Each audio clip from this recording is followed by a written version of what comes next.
What's going on, y'all? Welcome to episode 35 of the Fight Night Forecast, where we highlight, recap, and cover all things boxing.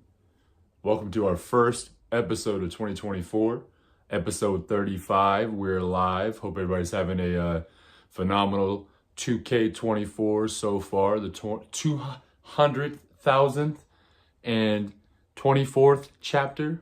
Just kidding. But yeah, for real, hope everybody's having a good year so far. Everything's been good on my end. Your boy's ready to, take this podcast to the next level, man. We are slowly but surely, not even really slowly, really. We're at a moderately paced pace, I guess, to get to 1,000 subscribers. We're well on the way. We're almost to 850. Thank you guys so much for everyone that tunes in weekly. Thank you guys for sharing and telling friends about this. We are growing way faster than we ever expected. We're looking at, and possibly even this month, hitting 1,000 subscribers. So, man, I'm so hyped on it, and I'm so appreciative of everybody, spreading the word and really just giving me all the love and support, So thank you guys so much. I'm thinking for 1,000, I'm thinking we're going to maybe do a little giveaway or something along those lines. So stay in tune for that. I will let you guys know more, either on here or on my socials or whatever. So that's the plan. I think I'm going to get together with, I have a few friends that, sell merchandise and whatnot. So looking at maybe trying to figure out some sort of giveaway. So yeah, stay in tune for that. Thank you again. 1,000. When we hit 1,000, it's about to go insane. You know what I mean? It might go so crazy. We hit 1,000, I might just quit. I might just quit at 1,000. What's good, PL? What's up, Playland? We'll see. He said Fight Night Forecast loaded. 1,000 coming up. Not far from 1,000. I was just talking about it, baby. Just talking about it. We're about to hit. I think we're around 850. I think 835 or something like that right now. So. Man, I'm hyped. Again, thank you guys so much for supporting. Got a few people in here, man. He said, quit at 1,000. That's it. That's all. I told y'all all I wanted was 1,000. I'm getting 1,000 and I'm getting out of the game. That's how we do it. It's just like Jake Paul. We're going to get in there. We're going to get our money. We're going to get out the game. You know what I mean? But nah, for real. We're only doing big things, man. It's only going to be bigger. We're going to, 1,000 is just the beginning, stepping stone of, the 200,000th and 24th chapter. You know what I mean? So, now for real. Let's get right into the episode, though. Let's talk about this past weekend of boxing. I know y'all see the thumbnail. Joshua and Ngannou is confirmed. We're going to get more into that later in the episode, though. We do have to cover quite a bit, actually, today. I thought, for a minute, this January was kind of going to be kind of a dead spot. For a minute, I'm like, dang, I don't even know what I'm about to cover. And then, a bunch of stuff just kind of pops up. And that's what I love about this sport. There's never just really a dull moment in it. You know what I mean?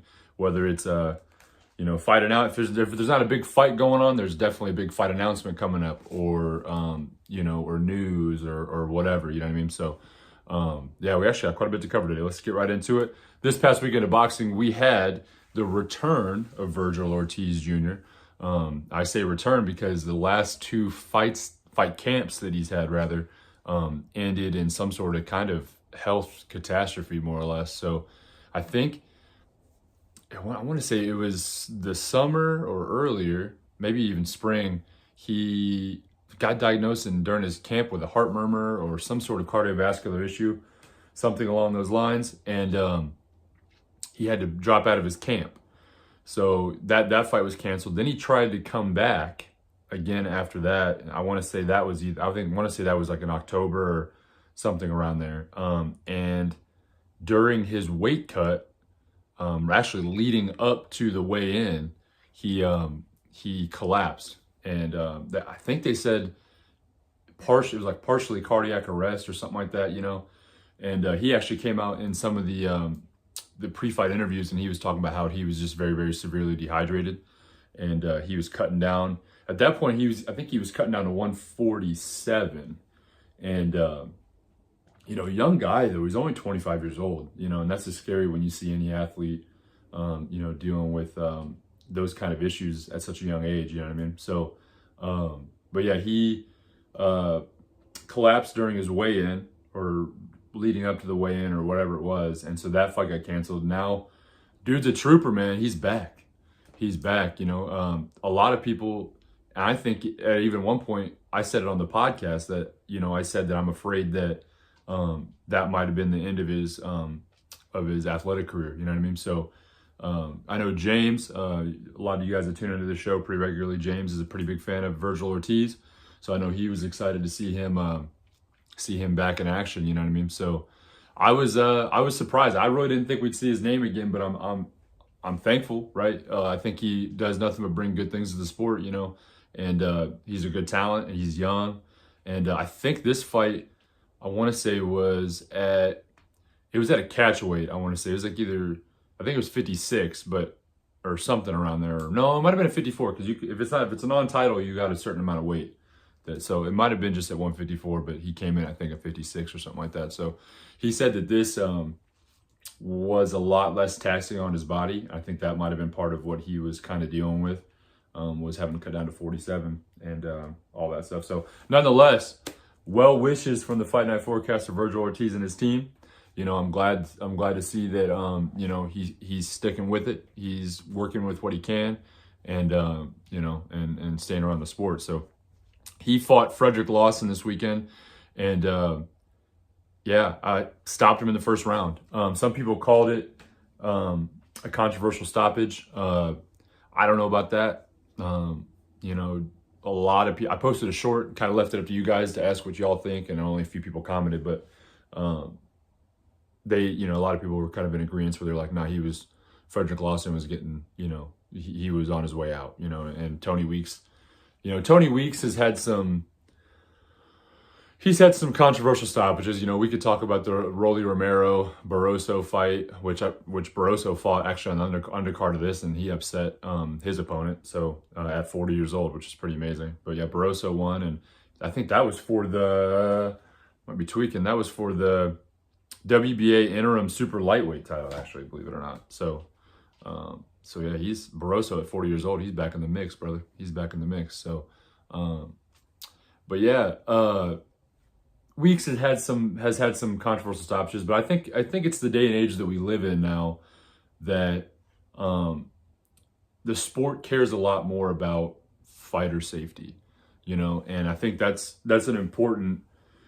It might not always be the most fun thing to deal with, right? But I think that it's an important thing because a lot of these guys are realizing, there's a lot of life to live after our boxing careers, you know what I mean? So I think that the sport in general has kind of made this wave to kind of help fighter health and fighter safety, so I think a lot of the refs have been kind of pushed this narrative to where, we might not like it, but there's going to be some early stoppages happening every once in a while, you know what I mean? So I don't think it was controversial. A lot of people did. I've been following a lot of people on boxing media, and even Vergil Ortiz was like, I wish I could have got some more rounds in. That was like really his only complaint because he's just, I'm pretty sure it was pretty early in the first round that he was stopped. So, I heard people in boxing media say, well, I guess Tony Weeks is playing first person to land a punch wins. Like, you know what I mean? Stuff like that. That's kind of silly, but, people are going to hate. If he didn't get stopped, if they didn't stop him at that point, there would have been people on the flip end. They're like, man, he should have, Weeks should have got him out of there, and it's just like, what do? You're never gonna make everybody happy. You know what I mean? So here, actually, matter of fact, I got the video of it because I posted the short. I'm gonna let y'all see it and just see what you guys think. What you guys think about it. Let me pull it up real quick. Media. And then that way, you guys that are watching, y'all can hit it in the comments and say, hey, that was either yay or nay on that. All right, got it pulled up here. Got it right here. I'm gonna make sure it's big enough for you guys to see here. I'm gonna let y'all see it and tell me what y'all think.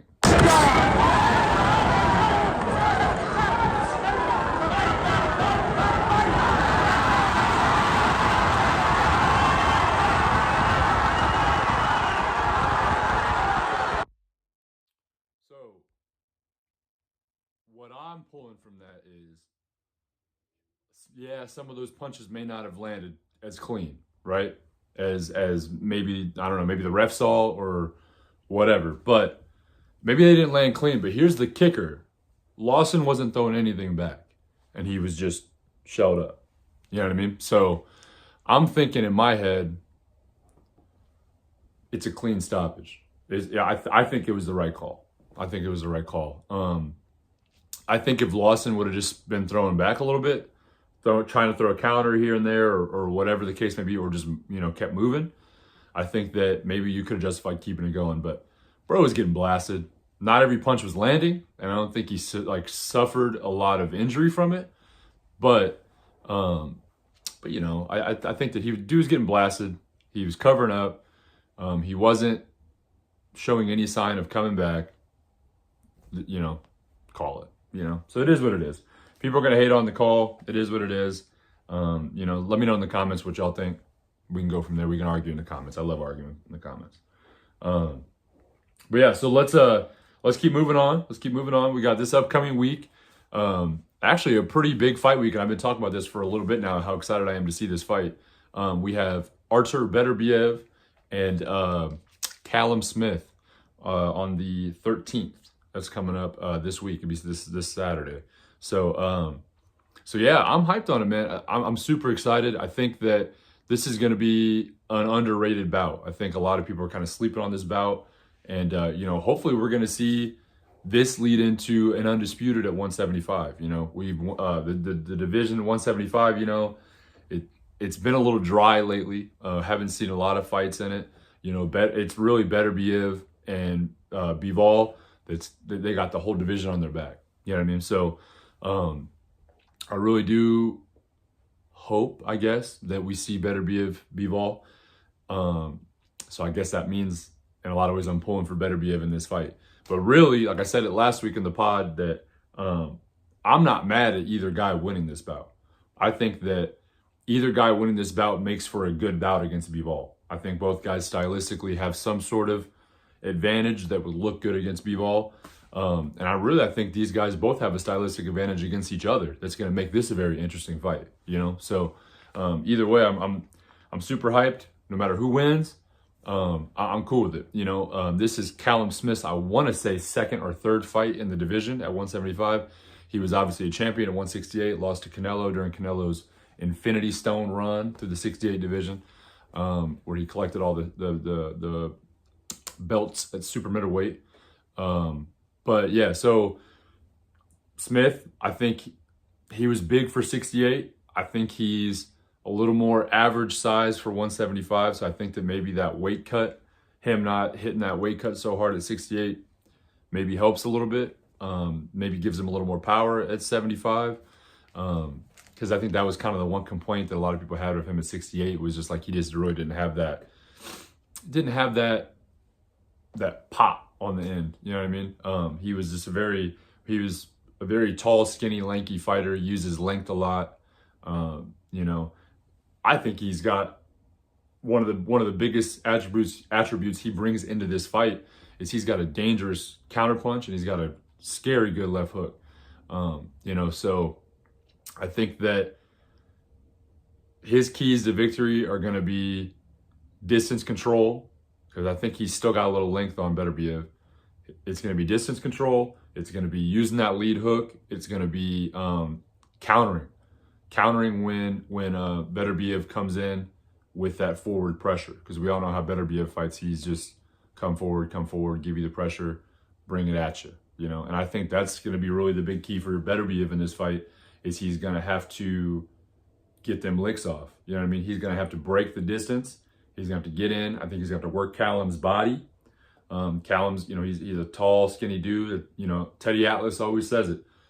Taller the dude, taller the building, taller the dude, more windows to break. You know what I mean? break all them windows out, all them body shots add up. You know what I mean? So, yeah, I think it's going to be great though. I think it's going to be a good fight. I think stylistically it makes a good matchup. I think Beterbiev being, the age that he is, I want to say he's 39. I think him being at the age he is, I think that this makes it a little more interesting fight than if it was a few years back, So, I think that Beterbiev is still competing at a high level at 39 years old. So I'm not, counting him out. I'm not saying that he's any better or worse than he would have been a couple years ago necessarily, but he has looked a little human in his last couple fights, so, and that's just because Father Time, unfortunately, is undefeated.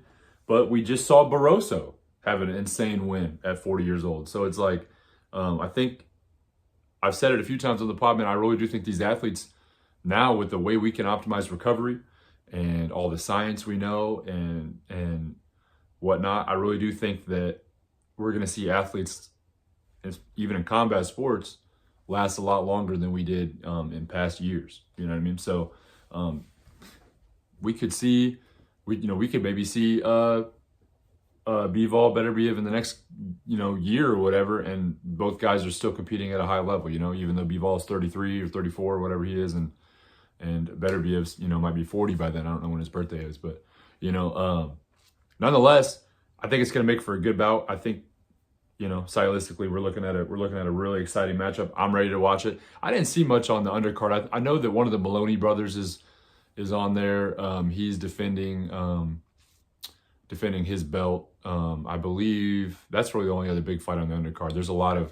Seems like there's a lot of Russian fighters on there that Beterbiev's kind of putting on. So, which is good. I love seeing unknown talent. When I see a bunch of names on a card that I don't really know a lot of, I'm like, all right, bet this is an opportunity for me to dig in, watch this undercard, see some new talent. You know what I mean? I think a lot of people will see a bunch of names they don't know, and they're like, I'm not going to watch it. You know what I mean?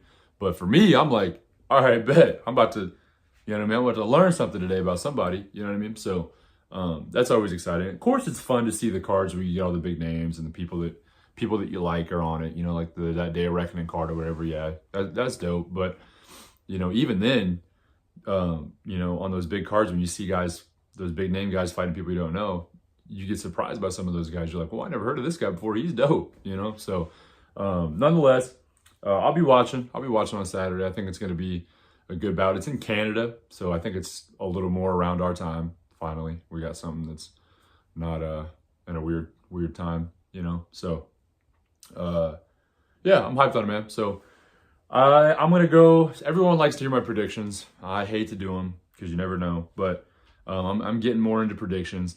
I'm gonna go Beterbiev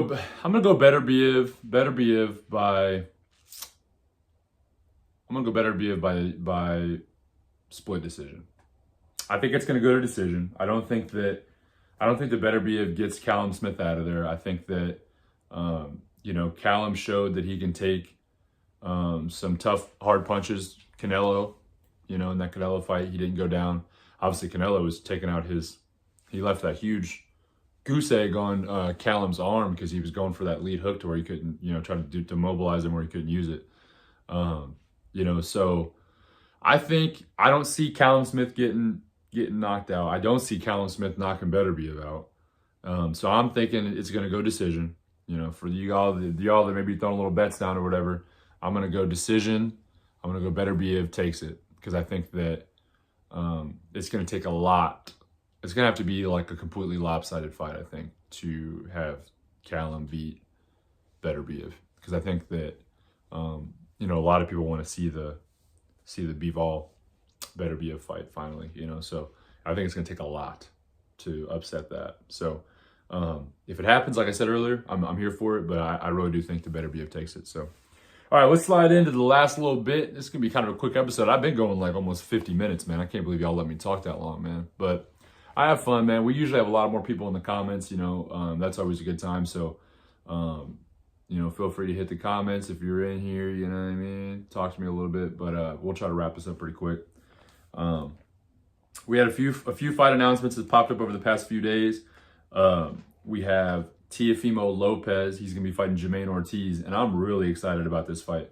I like Jermaine Ortiz. And Teofimo Lopez, obviously, every time dude comes out, he's an exciting talent. You know what I mean? So that's coming up February 8th. I think that's a Thursday, if I'm not mistaken. It's a Thursday. It'd be the Thursday after the Super Bowl. I think Super Bowl is the first. Is it the first or second? It might be the second. Super Bowl second Sunday in February, I think, actually. So it's actually the Thursday before the Super Bowl, possibly. Not sure. I'll check on that. But yeah, so I think that's probably the reason why they put it on Thursday, because it's Super Bowl weekend, I assume. But I don't know why they couldn't do it on Saturday, but I don't know. Nonetheless, but yeah, that's going to be for the WBO junior welterweight strap. He's defending that. And I think, man, you know, Ortiz is most notable for his fight with Loma. You know, he had that fight with Loma. He didn't look really that bad in it at all. You know, Loma won, but I thought Ortiz came out looking good. You know, he didn't do enough to score the dub, but, you know, if you're not Devin Haney or Teofimo Lopez, most people don't secure dubs against Lomachenko. This is how it is, you know? So, but yeah, so I think that it's going to be a good bout. And it's coming up pretty quick. Just about it. We're actually, a month away from it. February 8th. Yeah, I think today is the 8th, January 8th. So yeah, we're about a month away from it. So that'll be dope. Both guys are young, talented in that division. I think Ortiz, this is his first or second fight at 140, something like that. He just moved up from 35 recently. That's where he fought Loma at. He was supposed to fight on someone's undercard, had a back injury. I remember that. So he had to pull out of that. I can't remember if he had one fight after that back injury or not. But he's working with the Haneys now, too. I see him work with Bill Haney quite a bit. So, you know, that's kind of an interesting swing. You know, he's been working with Bill Haney. And, you know, makes you wonder if at 140, if we'll ever see Haney and him fight. I don't know. If they're in the same camp, I don't know what the word would be on that. You know what I mean? So, but yeah. And, of course, Teofimo and Haney are kind of, you know, one of those things that's in talk, especially now that, I don't know if you guys noticed this, but Ryan, I think, posted on Twitter that he's backed out of the negotiations with Devin, and now he's going after Rolly Romero. He wants Rolly Romero, and I can't help but to notice that Ryan is now hanging out with Mayweather a lot, right? And all of a sudden now, Ryan's kind of going for easy. He's ditching that tough fight with Devin Haney to go for an easier fight with Rolly, or an easier fight with what's his name. They've talked about Adrian Broner, you know. So because what was it a few weeks ago, 2-3 weeks ago, Ryan put up on his socials or whatever that he wanted to do a poll. Hey, who do you guys want me to fight next? And they made it. You know, I think it was Haney or Rolly, I think was the two options or whatever. And everyone unanimously, like 70% of people or something. No, actually, I think it was a little closer than that. I think it was like 60 to like 40 or something like that, of people picked Devin Haney. They wanted to see the big fight. So he was like, all right, bet. And he starts negotiations with Haney. And we're like, yo, this is crazy. We're actually about to see this happen. And then, you know what I mean? He starts hanging out with Floyd Mayweather. And I'm not saying that Mayweather's a pick my fights kind of guy, but he kind of is. So I think that, you know, unfortunately, if he's going to start kind of heading under the wing of Floyd Mayweather, we're probably going to see him kind of do more of what he's doing right now and going for maybe some easier fights and building himself back up, you know? So I do think that the Garcia-Haney fight will happen eventually. I really do think we'll see that. But I think as of right now, he's told De La Hoya and Golden Boy that he wants to go for Rolly Romero, you know? So I think that's an interesting matchup. I mean, you can't say it's not. You know, Rolly's got that, obviously, the weird style, and he's a big puncher. And, you know, Ryan's still kind of seems like he's still kind of trying to figure out his style, you know, so it makes for an interesting matchup. And to be honest with you, I'm not sure, like I've said it in past episodes, I don't think Ryan's necessarily ready for Haney just yet. I think they're both young. That's a big fight we could see in a couple years maybe when both fighters have kind of developed more, and Lord knows, I don't know, because Haney might be moving up to 47. You never know. I don't know. Well, but Ryan could too. Ryan could move up to 47 too. Who knows? So that's something I think we'll see in the next couple of years. Could come a little sooner maybe. But it's looking like he's gonna, you never know, because you'll see it too, where fighters will be like, oh, I'm out of negotiations, I'm gonna go fight somebody else, and the next thing you know, 2 weeks later, the fight that you didn't think was gonna be signed is signed. You know what I mean? So you never know what's actually going on behind closed doors. I'm just curious to see though if Ryan decides to split ways with B Hop and De La Hoya and go with Floyd, like get under the money team or whatever. Like that would be kind of crazy. You know what I mean? So. But the way they're hanging out and the way that Ryan says he looks up to Floyd and said that that's like his mentor right now, so makes you wonder. I don't know what the contract situation looks like at Golden Boy, but if his fight deals are coming up, we could see him hop over onto the money team, which would be kind of crazy, so he's got a big enough name for it, and Floyd seems to like him, so I wouldn't be surprised if it happens. So all right, next, what we've all been waiting for. We have breaking news. I got to put the graphic up. Hold up. I got to be better about putting these graphics up. I can't keep giving myself this slack and being cool with not. So, real quick, I know we already passed it. But here is, the graphic. Teofimo Lopez and Jermaine Ortiz. It's a little bit of a circus style setup. But yeah, so I'm sorry. I hate to backtrack, but I got to get better about putting these graphics up, and there's only one way I'm going to do it, and it's by embarrassing myself on live and reminding myself that we got to do that. All right, so make sure I get this one up too before we even start talking about it. Bam! Graphics. We have Anthony Joshua and Francis Ngannou confirmed for, it says March 9th on here, but I've been hearing though that people are talking that it may be March 8th, which is that Friday. I don't know why, but so it says 9th on here, but I've been hearing that it could be the 8th. So I'll let you guys know more on that. But nonetheless, it's been confirmed. Contracts are signed, and boxing media is kind of pulling a prank on themselves right now with this, because a lot of people are saying that this is a better match than Fury. Like people, all right. So people are saying that Francis Ngannou has less of a chance to win this than against Fury, which I think is kind of funny, because everyone says that Fury, a lot of people say, oh, Fury would destroy Joshua. But y'all, this isn't adding up.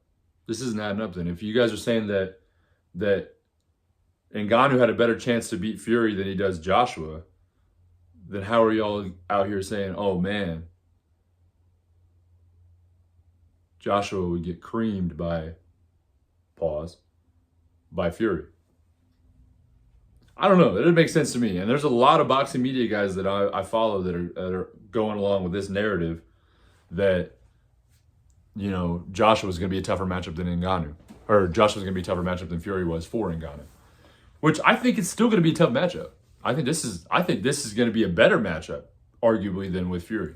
I think that both guys got that brute force power. I'm not saying that Fury doesn't, but Fury is obviously more of a boxer.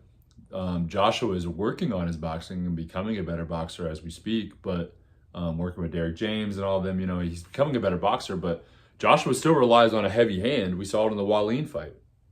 He relies on a heavy hand. He relies on getting ahead early and taking advantage that way. Ngannou's got brute force, is a better boxer than we thought he was going into the Fury fight. But the problem is Fury's one of the best boxers in the heavyweight division we've ever seen, you know what I mean? So, not punchers, but boxers, you know what I mean? So, it's tough to outbox somebody who's been doing it since he was like a kid. You know what I mean? So I don't know. I think this is going to be a good fight, though. I'm excited for it. I know people are like, oh, man, I'm sick of the Dana White's getting out here. I'm sick of these gimmick fights. Boxing's a bunch of gimmicks, this and that. But in reality, yeah, we thought, I mean, I know last week we were talking about that Joshua could be fighting Hrgovic or one of those guys we saw on the Day of Reckoning card. And I know leading into the Day of Reckoning card, Joshua was like, I don't want to do any gimmick fights. I only want to fight the best. But when money starts talking to you, it starts talking to you and it whispers in your ear. You know what I mean? So that's just how it is. I think that this is just going to be a big money fight, big money grab. It's in Saudi Arabia again. They're putting on so many of the big fights. So I think that that's just what we're looking at. I think we're looking at this is going to be a big money grab. Joshua is going to probably end up going after whoever wins against Fury, Usyk, and they're fighting in February. So it really comes down to Joshua just needs to get this quick fight in or whatever, and then set up for that big undisputed match, preferably probably with Fury, since we've already seen him lose twice to Usyk, and I think that's just what we're going to have to go with. I think we're going to have to see this fight, which you call it a gimmick, call it whatever you want. And then hopefully the timing will line up perfect and we'll see the undisputed heavyweight either in summer, most likely probably fall, So why not? Why not take this fight? Why not make a bag and then you're staying sharp in the ring, because Joshua's saying he's going to be in the ring at least 3 times a year now. So he's active. Could we have seen him against the Hrgovic guy? Maybe seen him against Daniel Dubois, maybe seen him against Frank Sanchez, something like that. Sure, yeah, we could have seen that. But, I mean, it is what it is, I'm tuning in. I'm watching. A lot of people are hating on it, but I'll be there. I'll be watching, and I think it'll be stylistically, like I said, even with Fury and Ngannou, I think it's going to be a better matchup than we imagined, And here's my question.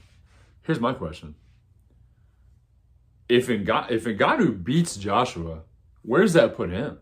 He's already ranked. He's already now ranked for the performance that he put up against Fury. He's already ranked.